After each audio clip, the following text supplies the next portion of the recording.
We're getting ready for the burn here in about 10 minutes. We'd like to thank everybody for coming over from Hill. I'd like to thank Vern Brown for letting us use his property. He's the owner of Doolin Brewery, Chesterton Brewery, and Doolin Distillery. Great guy. I want to thank 281 for bringing their burn trailer out. Chesterton Fire Department for putting the fire out for us. Maybe let's give them a hand.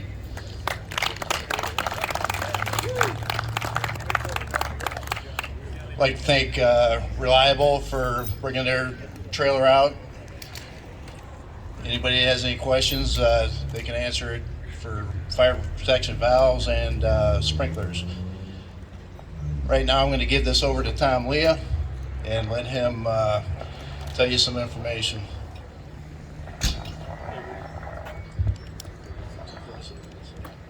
Thanks. I want to give it to the chief first, though. Thanking him again, and if he can introduce his guys, that'd be great. Hi, good afternoon. My name is Eric Camel. I'm the fire chief here at Chesterton.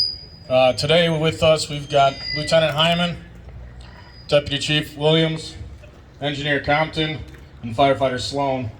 Our normal shifts, we have 5 guys on, rotating every third day. So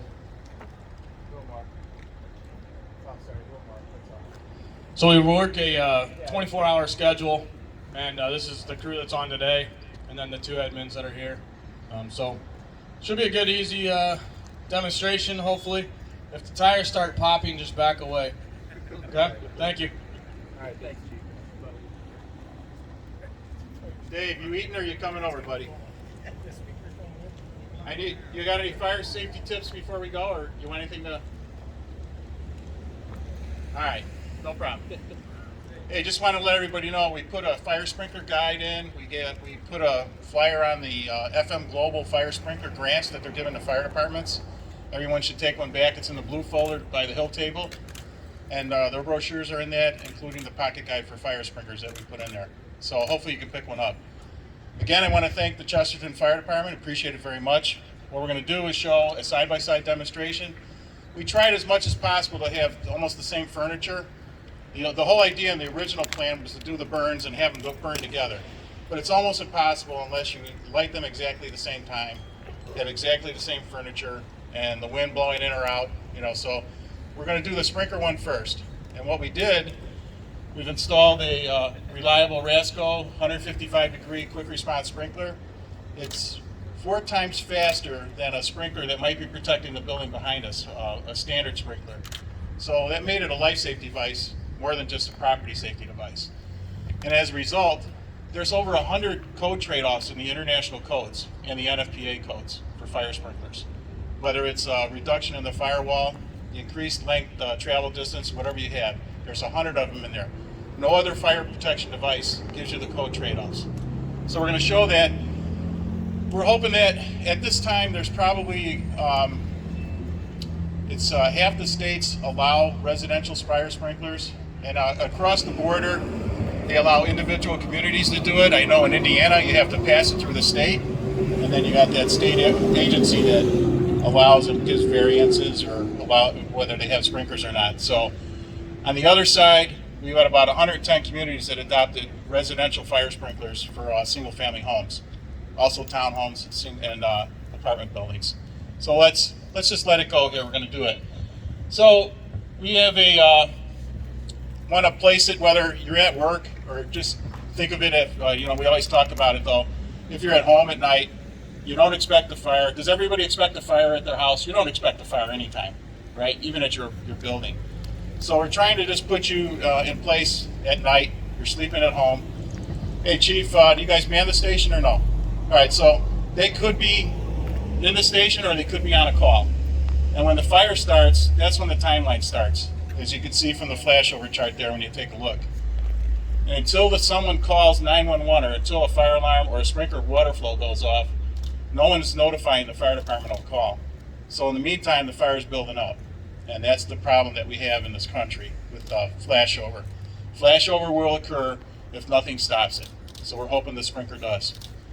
So we're almost ready here. I guess we can try to simulate a cigarette fire.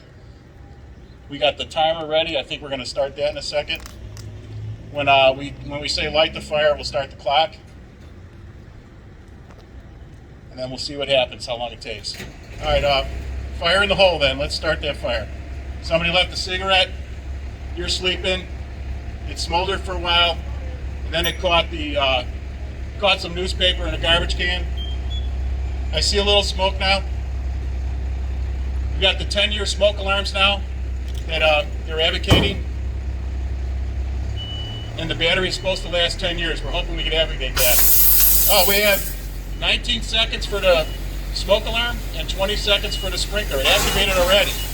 So what it's doing, it's putting water, as you know, the technical people that are here, horizontal spray, it's spraying water horizontally along the ceiling, and it's trying to cool the hot air and gases that cause flashover. And it could go 20 feet by 20 feet.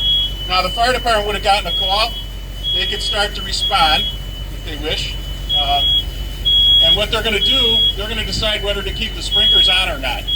So I'll wait for the firefighters to let me know that.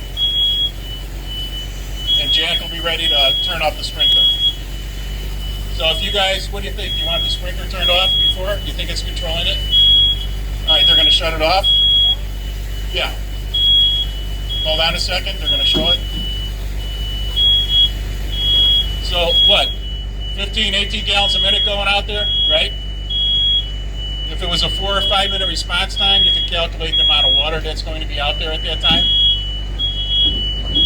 They're making entry and they found the source of the fire, so they're going to try to pull it out with a pipe pole. If they need to hit it with water, they can go ahead and do that. But it looks like he found the source of the fire. And they're just going to make sure that the curtains are stopped. But so maybe 4 minutes of water, these people can actually, with the fire department, they might even help out and vacuum that water up. So call the building department, call the fire prevention bureau. Make sure the smoke detector's replaced. Make sure the sprinkler's replaced. In many cases, they could be back in that house the same day if the fire was limited to the one bedroom. And that's why it's and that's why it gives those codes, because it's 95% effective. What do you think, guys? Good. All right, so we're going to just let that clear. They're going to set up, and then we'll do the flashover one. So the sprinkler did its job. That's why it's got the 100 trade-offs, and it's in the NFPA and the ICC codes. We got the signs up, so we're good.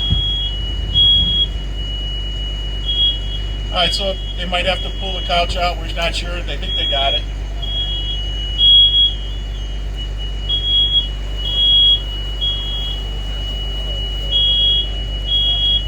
Okay, we're going to wait for them to set back up and be ready for the flashover one. Looks like our detector's going to go on. We'll give it a second to see if we can clear that smoke out of there. All right, we're ready to go. This is the unprotected room now. And you have to picture this at, maybe it's your bedroom in your townhome, condo, apartment building, or single-family home. It may be upstairs, it may be downstairs. But think, as this goes, think about where the smoke and the heat are going in this building when it fires up. It's not going to go in the air. It's going to be trapped, and it's going to keep everybody else trapped in that building. So we're going to do the same simulation. Fire's lit. Start the clock.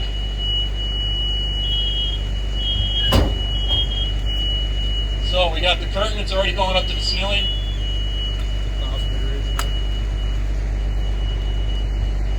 That smoke detector today, hopefully you call 911 on the way out with your cell phone. They used to tell you to go next door and call 911.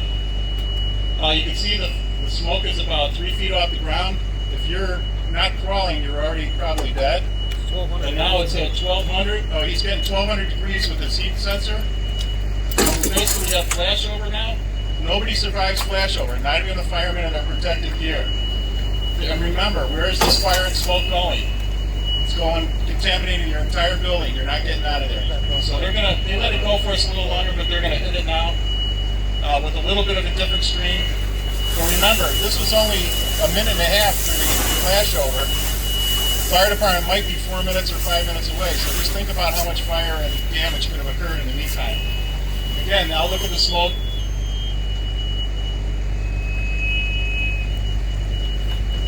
Actually, the flashover is less than 1 minute. I'm sorry. You're going to do a little overhaul for us. You might have to pull this lazy boy out.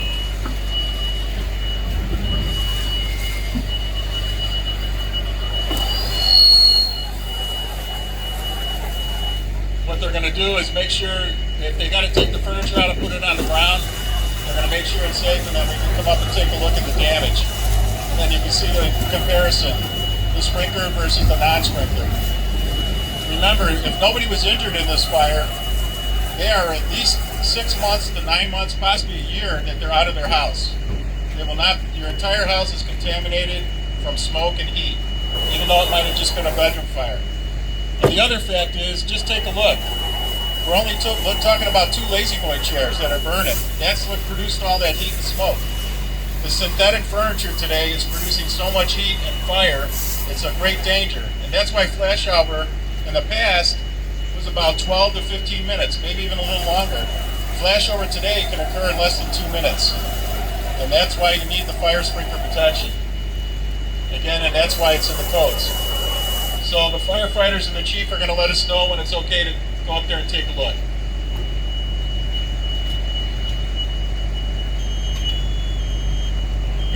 Chief, I'll bring you up there, sir.